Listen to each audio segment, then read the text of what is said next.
A call for humanity, standing against extremism. As the CEO of a social enterprise committed to fair trade, I've dedicated my work to creating structures that empower rather than exploit. But today, I feel compelled to address something that transcends any business model or mission statement: the rise of extremism and the dangerous undermining of human dignity in our society. In Germany and across the world, we are witnessing troubling signs that echo a dark chapter in our history. As extremism gains ground and the government hesitates to take a firm stand, we risk allowing history to repeat itself. This is a moment we cannot afford to ignore. We must not forget the lessons of the past, the dangerous ideologies that promote hatred, division, and dehumanization threaten not only the values we hold dear, but the very fabric of our society. Right-wing extremism and the exploitation that underpins it have no place in a world that values equality, justice, and respect for all. I urge everyone, whether in business, politics, or everyday life, to take a stand. Let us collectively reject extremism, exploitation, and hatred in all its forms. Our commitment to fair trade, ethical practices, and social responsibility goes hand in hand with the responsibility we all share to protect these values. History reminds us that silence and complacency allow hate to grow. Together we must be louder than hate and stronger than fear. Let us build a future where every person is treated with dignity, where exploitation is not tolerated, and where extremism is condemned. Never forget, never stand by.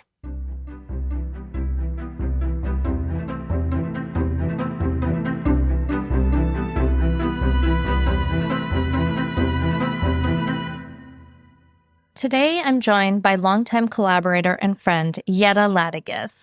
I reached out to Jette after reading her thoughts about the elections in Germany earlier this year. At a time when many leaders, from consumer businesses to major media companies to higher education, are walking back their commitments to DEI, cutting sweet deals, and bending to the narratives pushed by those in political power, her unapologetic stance against right-wing extremism and her refusal to remain silent were a breath of fresh air. Silence is complacency, and complacency allows dangerous ideologies to thrive. I strongly believe small acts of defiance inspire courage and can lead to great change. During this episode, Jette and I discuss the critical need for continuous and collective rebellion against far-right extremism and oppression.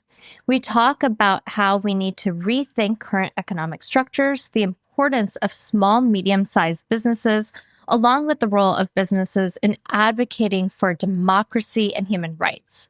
We also explore the critical need for leaders in all spaces to take an active role in creating structural change and leading with values, particularly in the face of overwhelming global challenges. This means not remaining silent as extremism and autocracy dismantle democracy. This episode is a bit different. Instead of the more narrative approach of past episodes, this will be a conversation, one that I invite you to join. Thanks for having me. I'm the CEO of El Puente, which is a fair trade company based in Germany. We have trading partners all over the world. I'm also on the board of the World Fair Trade Organization, a membership organization of social enterprises that have fair trade at the core of everything they do. They're not a raw material certifier, but they look at businesses as a whole, and whether or not basically fair trade is in their DNA at every level. And I'm also on the board of the Forum Fairer Handel, which is the Fair Trade Association of Germany, basically sort of the lobby office for fair trade in Germany. El Puente is a member of WFTO, so we are a fair trade enterprise. We import products from all over the world. We work together with about 100 trading partners in 40 different countries. And I think what makes El Puente special is that we have a really interesting governance structure. So we have 5 shareholder groups. Each of them hold 20% of the company, one of which are our trading partners, one of which our employees. Then we have a educational association as one of the shareholders. We have the world shops that we're selling to, and we have individual shareholders. So each of them have 2 people on the board of directors, always a male and a female. And it's been like that for about 50 years, I think. So we kind of like have the entire supply chain as our shareholders. 50 years is quite some time. I think about how conversations around alternative business models have grown more in the recent couple of decades with the rise of terms like corporate social responsibility or ESG, environmental social governance. You and I have had many conversations in the past on what equitable representation looks like, particularly of artisan partners within fair trade businesses. It sounds like at El Puente, the norm has been equal representation of stakeholders across the board. Typically, a board consists of shareholders, not stakeholders. And I think it's important to note that difference. Shareholders are individuals or entities that own shares in a company and are primarily concerned with financial returns, while stakeholders encompass a broader group, including employees, customers, suppliers, and communities who are affected by the company's operations and outcomes. So I'm curious, what do you believe is the primary advantage of stakeholder representation on a business's board of directors?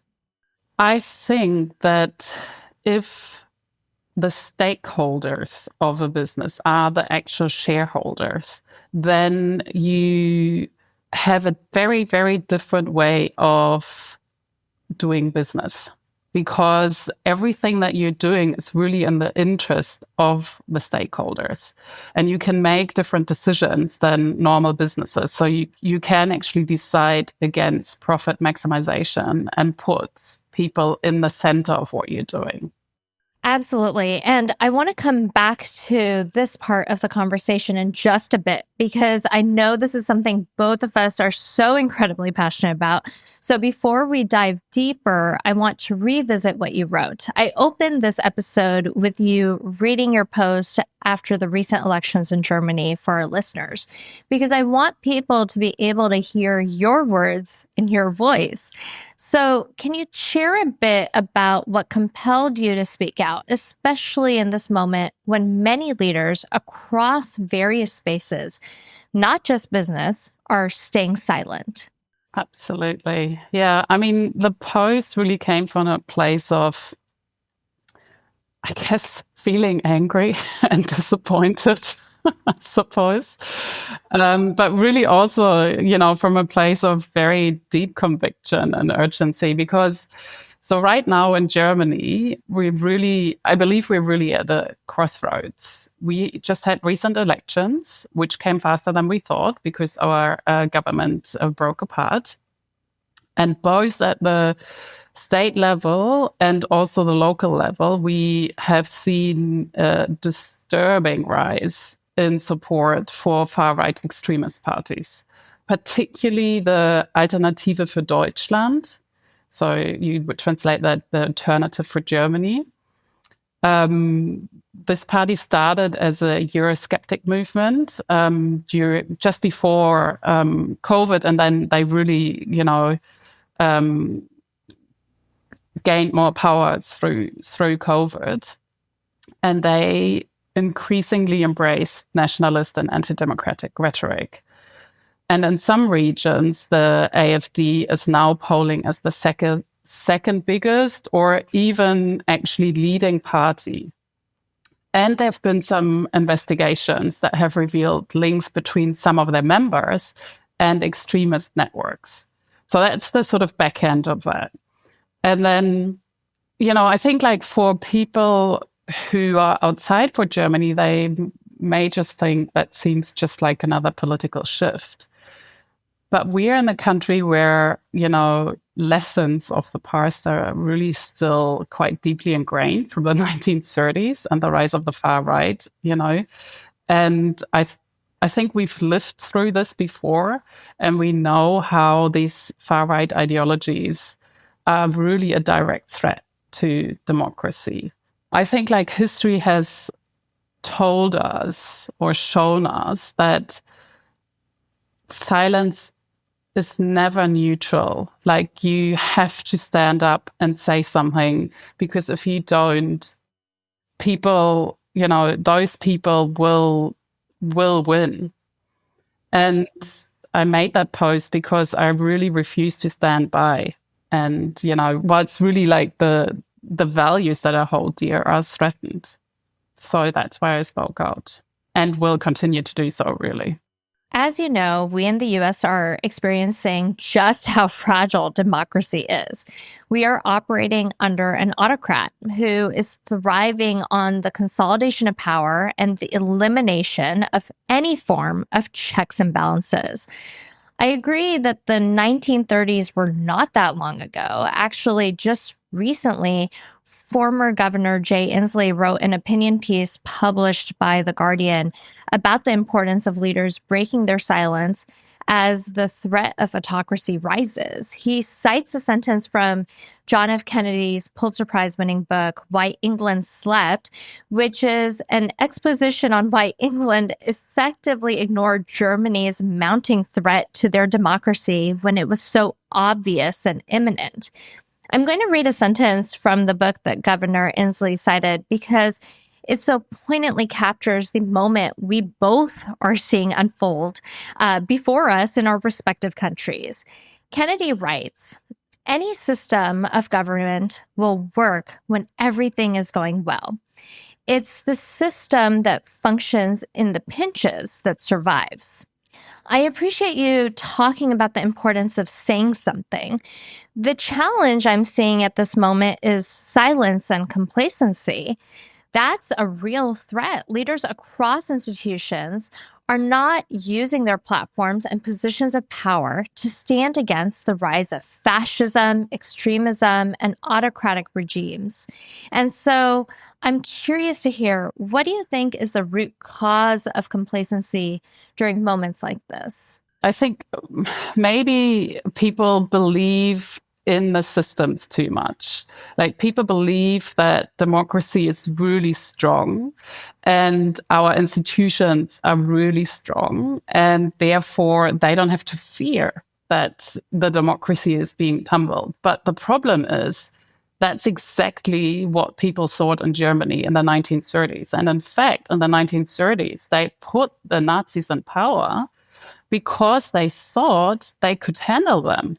They were joking about them. I think the sentiment behind it is well, we have a really strong democracy. We have, strong sort of institutions. He will sort of create a little bit of chaos, but in the end, the structures will stand and it's all going to be all right. And I think that's a huge problem, because that's not the case. Democracies are super fragile, and they can be tumbled within a very scary short amount of time. And that's why you have to speak out and stand up, because it does go very, very quickly. So Freedom House is a nonprofit organization that was established in Washington, D.C. in 1941 to rally policymakers and a broadly isolationist American public around the fight against Nazi Germany. Since then, their advocacy programs and research have been centered around monitoring the state of democracy globally. In 2024, Freedom House reported a persistent global decline in freedom for the 19th consecutive year, noting a growing concern about the erosion of political rights and civil liberties in established democracies, as well as the backsliding in newer democracies. This includes internal divides within established democracies such as the United States, citing issues such as legislative gridlock and the influence of special interest groups. The report even pointed to the events of January 6th in the United States as a wake-up call about the fragility of American democracy. I want to go back to the article by Governor Inslee because there is a particular passage that I believe captures this conversation just so perfectly.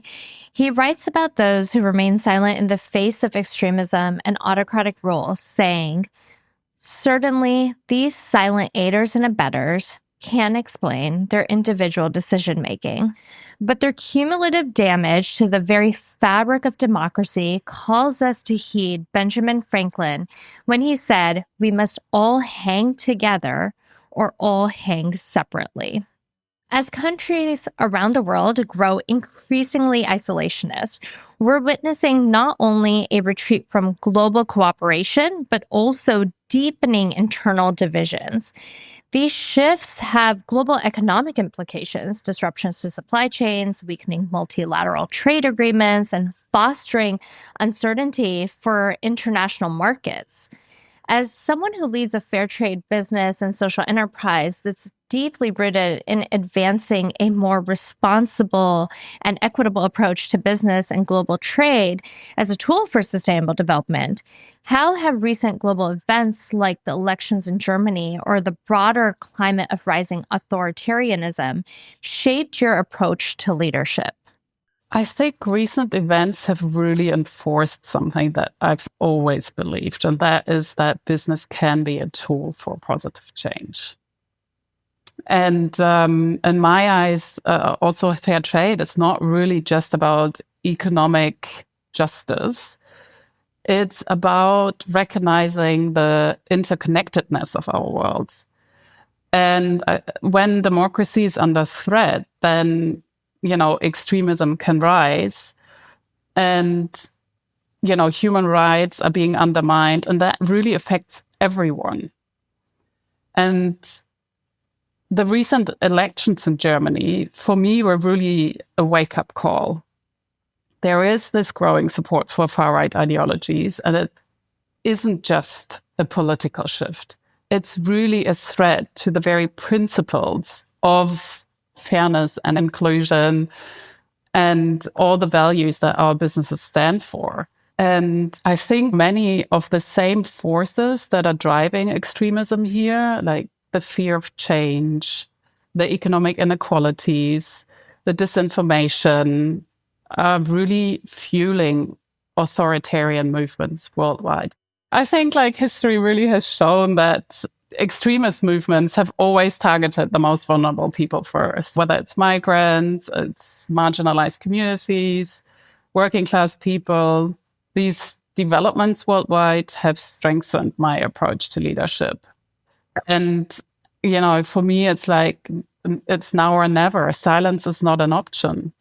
If we really believe in responsible business, then we must also take responsibility for the society we operate in. Simple as that, and if that means actively opposing racism and anti-democratic movements, then that's it. Most people, I don't know about the US, but in Germany, there's not many people who would say they're anti-democracy. So there's a lot of movements that are saying we're pro-democracy, we're pro-diversity, and that's all fine. But sometimes I think you need to call a spade, and you kind of need to say, this is my red line, and we are not crossing this.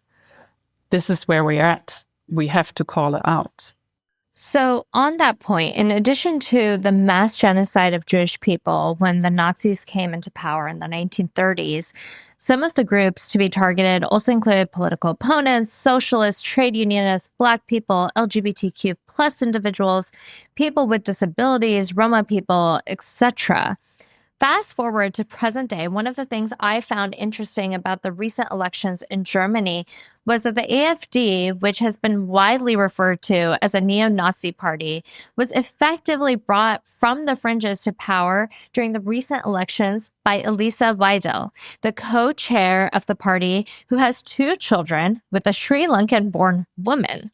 This general profile is quite at odds when you think about the fact that she is leading a party that opposes same-sex marriage, promotes whatever is considered as traditional family values, and garners deep anti-immigrant sentiments. That aside, it is clear that we're living through a moment of immense fragility globally. And as you mentioned, there is this growing support for far-right ideologies across the board, which leads me to think about accountability, especially if we're thinking about business as a tool to counter policy failures. When it comes to state actors, policies that undermine human rights or environmental justice, what does accountability actually look like? I think accountability means refusing to stay silent when governments undermine human rights and environmental justice, especially businesses that are doing good. That's what we stand for.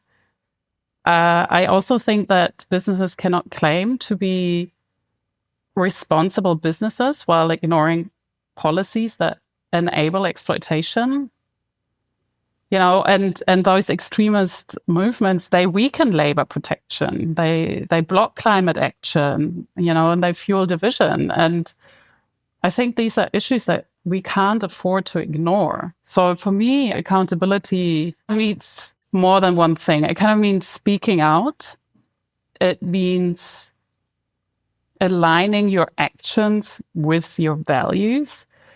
And I would say it also means pushing for systemic change. So it's not just about running a responsible business. It's about really demanding responsibility from those in power.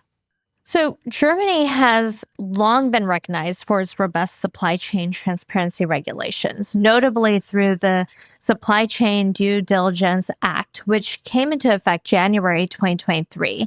This legislation mandates that companies with, as of, I believe, 2024, over 1,000 employees conduct comprehensive due diligence across their entire supply chains.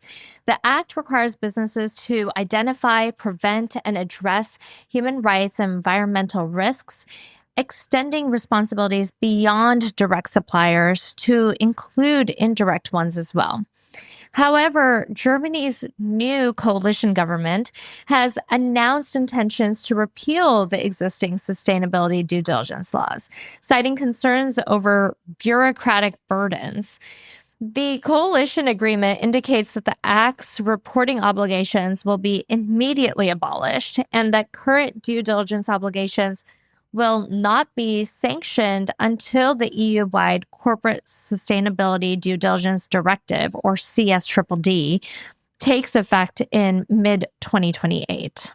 Well, we had a huge movement about in the entire whole of Europe, actually, not just Germany, but we had a lot of new rules and regulations coming in about human rights due diligence, supply chain. And there has actually been quite a shift.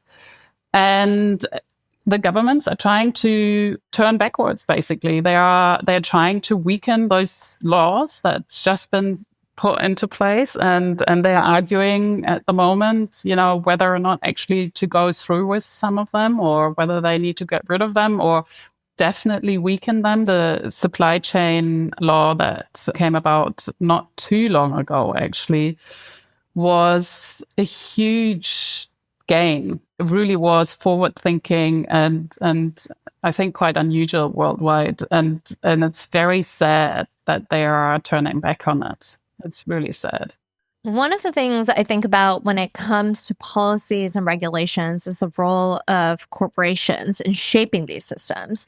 There are multinationals with market caps that exceed the GDP of multiple countries around the world. So I don't believe it's out of line to say that companies have historically and continue to drive policy globally. And I'm not talking about small social enterprises, I'm talking about multinational corporations. Yet, despite that influence, companies have managed to distance themselves from any political responsibility. I'm not sure about Germany, but in the US, some of the most powerful lobbying groups represent big business interests. These corporations fund campaigns and influence legislation through their donor power. They're deeply entangled in our political systems. So, given this moment in history, I find it quite amusing when corporations decide to stay silent because they are avoiding politics. What's your response to those who argue that businesses should avoid getting political because it's going to affect their bottom line?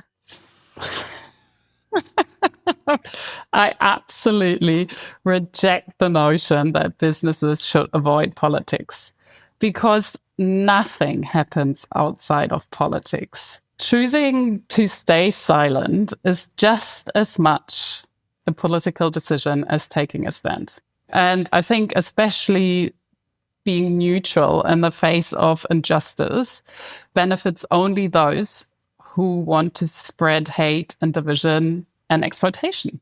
Businesses wield immense economic and social influences. As you said, in the US, they are lobbying, they are paying, like they have immense economic and social influence, the same everywhere in the world.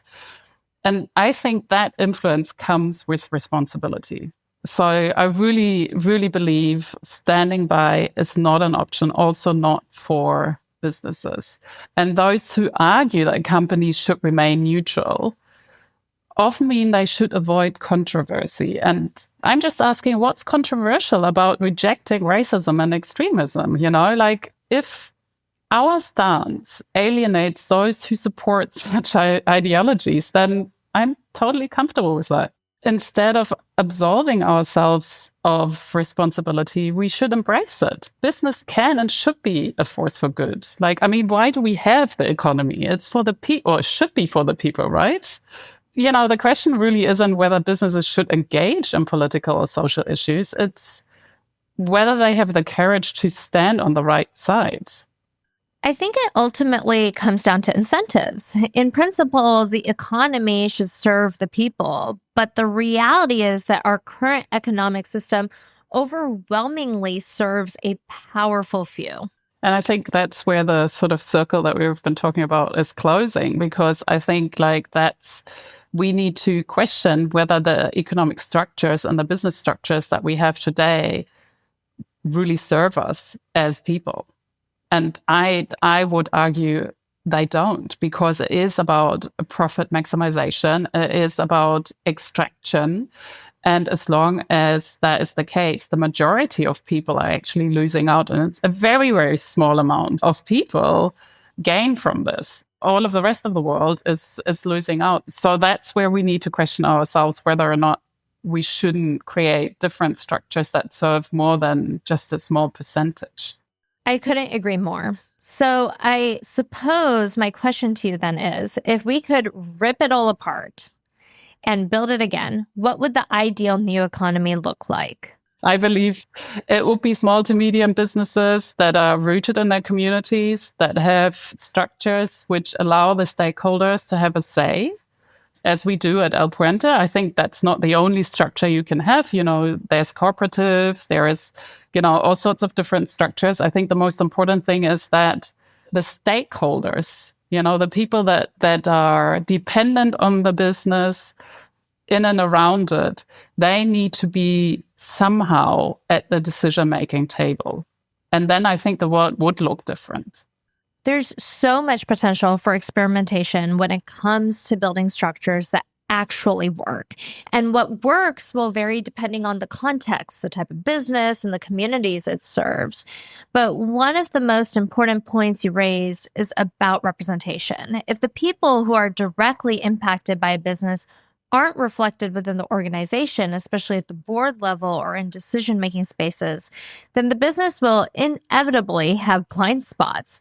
And those blind spots make it difficult, if not impossible, to truly consider the impacts a business's operations have on various stakeholders. One of the core concepts in corporate law is fiduciary duty, in which the directors of a company have the legal obligation to act in a way that will benefit the shareholders financially. This is often interpreted as prioritizing profit maximization. Yeah, there will be blind spots. And if you need to always think about profit maximization, then you have to cut corners. There's no other way. Somebody is going to lose. And I think that is a huge problem. Those kind of structures are ruining the world in my eyes. Yeah, and I think there's an important distinction between losing money and maximizing money. That nuance often gets lost. When your sole focus is on maximization, you're not aiming for what's sufficient or sustainable. You're chasing the absolute most. And in that pursuit, as you said, companies start cutting corners, turning a blind eye, and building complex supply chains that allow them to distance themselves from harm.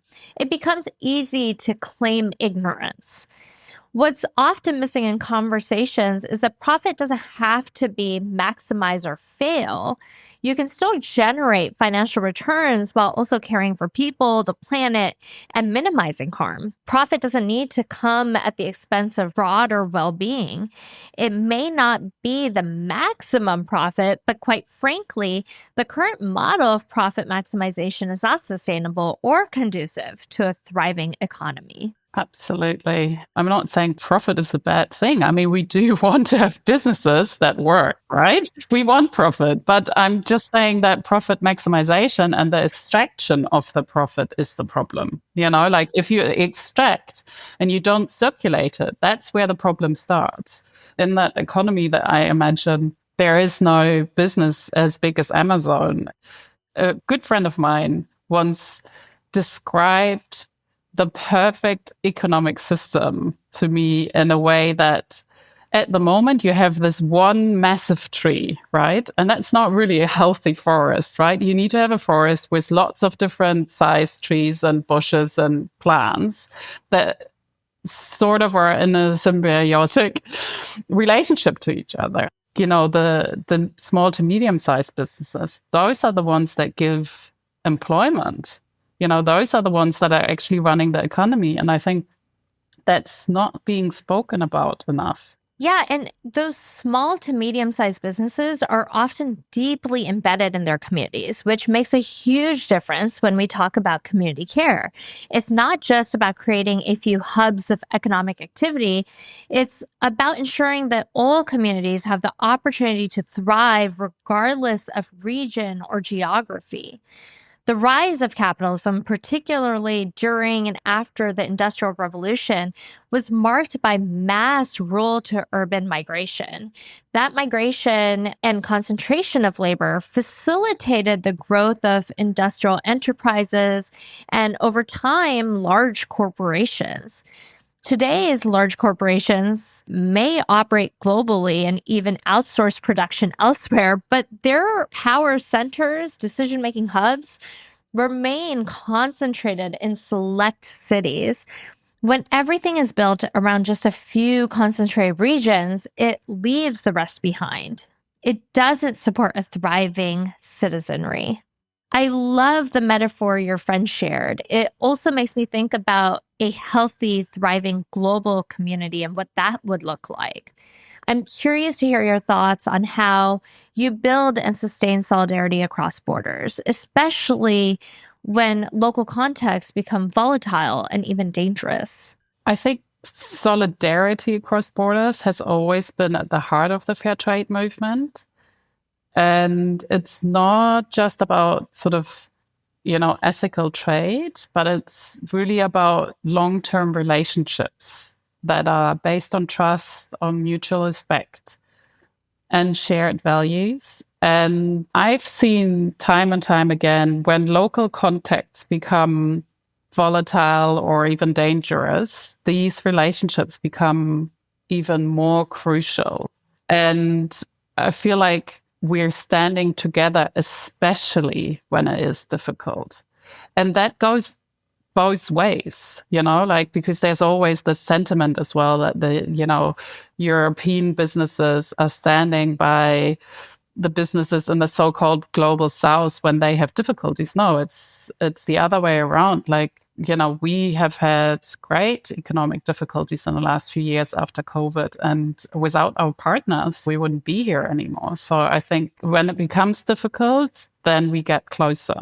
Absolutely. People often default to this traditional narrative of global north standing with the global south, as if it's a one-way act of support or charity. But the framing is deeply flawed. These relationships aren't paternalistic. They're mutually beneficial, and they need to be approached with a recognition of interdependence rather than hierarchy. And honestly, I think part of the problem starts with the terms themselves. We need to seriously question the continued use of global north and global south. Who actually fits into these categories? Take Australia and New Zealand, for example. These countries are as south as it gets, but they don't get grouped into the category of so-called developing nations. So clearly, that arbitrary divide isn't just about geography, it's about power. To really understand these global dynamics, we need to shift our language and frameworks. Maybe what we should be talking about instead is the legacy of colonization. Because even though formal colonial rule has ended in many places, the power structures it created haven't disappeared. They're still embedded in global trade, finance, governance, policy, etc. And if we look at the world through that lens, we see a long history of extraction and exploitation. So part of the work of those in so-called global north is to take a hard look in the mirror and recognize how these power structures persist. That's where real solidarity begins, not in symbolic gestures, but in challenging and transforming the systems that maintain inequality. Yeah, I think, we all have to do a lot of work on ourselves. So that's really something that we need to tackle. And it is, in fact, something that we are also trying to tackle at El Puente, because even though we have, 20% of the business is owned by our trading partners, I believe that percentage is too small. I think it should be half. I mean, I'm not the one who's deciding that. That's the shareholders. But I think it's too small. And also, there's still, it doesn't mean that there isn't those power structures. And you need to acknowledge them. You need to acknowledge them. You need to address them. And sometimes they are out of your hands as well, because, it's not like you can just wipe them away and then, have a clean slate. That's impossible. So there is structures that you have no influence on, but you need to acknowledge them. I think that's the way to do it. Absolutely. As you were talking, I was thinking about how different relationships inherently come with different levels of power and how that imbalance influences decision making. If you're in a position where your livelihood depends on a company buying your products, you're automatically at a disadvantage. That's just the reality. You're more likely to make concessions because the power dynamic isn't equal. It reminds me of the difference between equality and equity. Giving everyone an equal say might look fair on the surface, but if someone already has less power due to the nature of their relationship, then that equal say doesn't actually translate into equal influence. What's needed instead is an equitable approach, one that corrects for existing power imbalances. And that's what I heard in your description, creating intentional space for those with less structural power to have greater voice and influence in decision making. Which brings me to a broader reflection and a slight shift in focus. We often look at government to act, but what role do you think businesses, especially mission-driven ones, should play in creating structural change?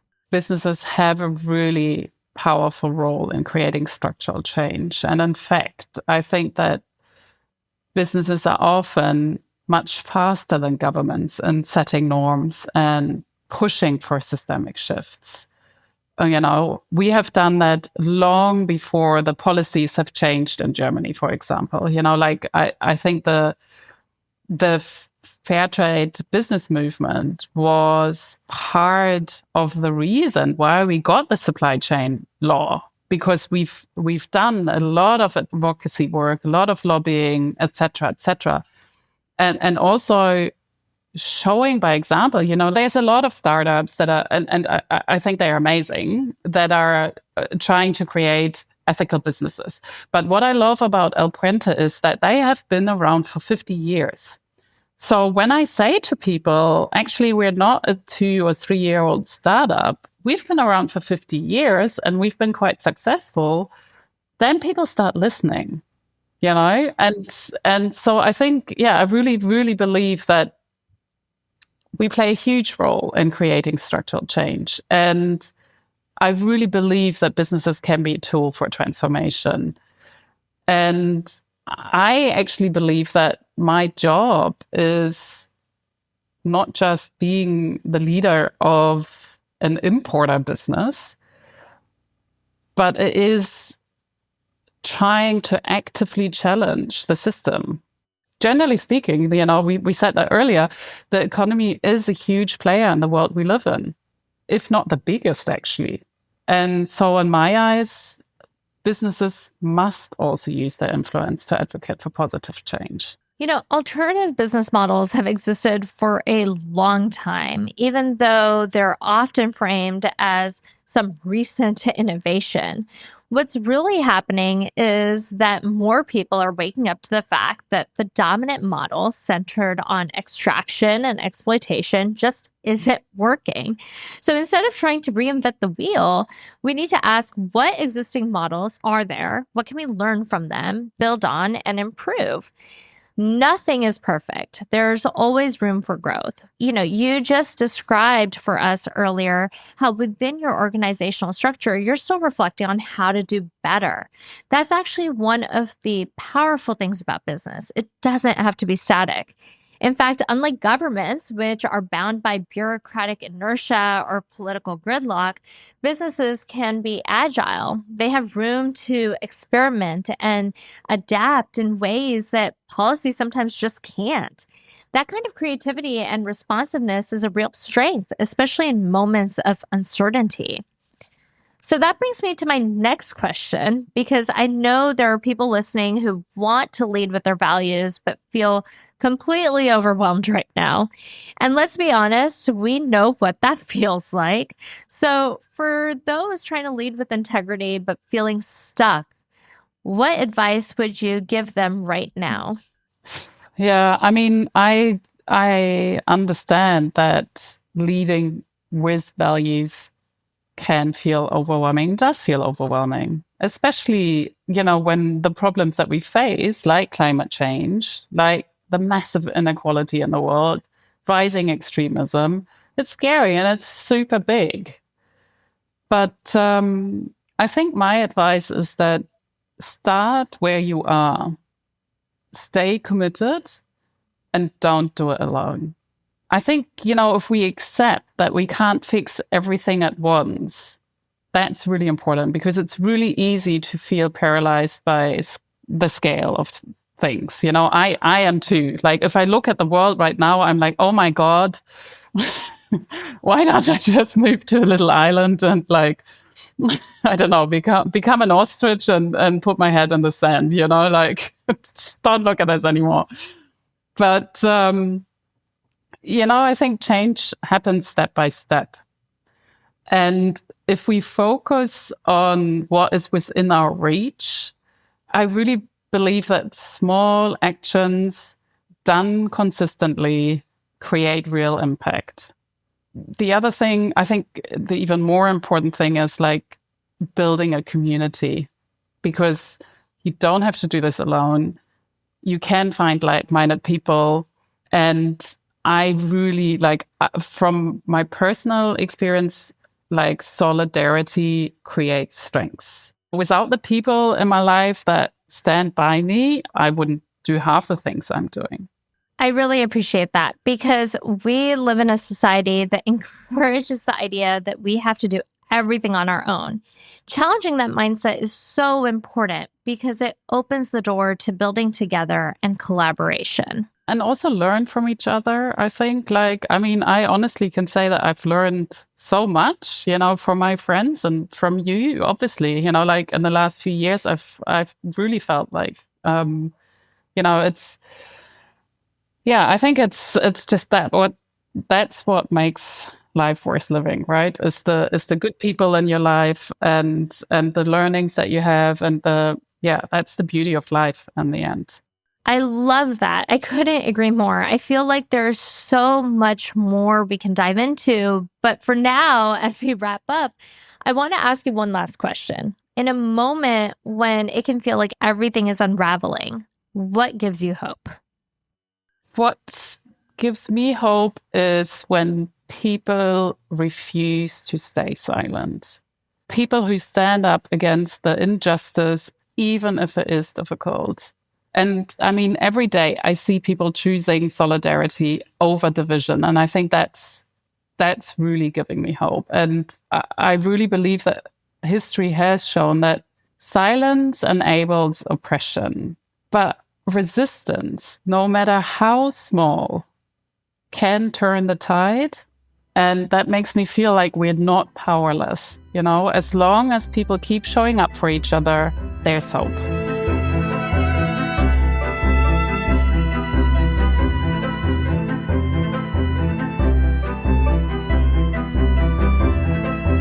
With that, I want to thank Jette for joining me in conversation, and all of you for tuning in. As Jette reminded us, silence is not an option, especially in times of rising extremism. Know that your voice and actions matter. This podcast is entirely listener-supported. I truly hope you consider contributing to it by visiting artofcitizenry.com/support. Please remember to subscribe to Art of Citizenry wherever you listen to podcasts and give it 5 stars.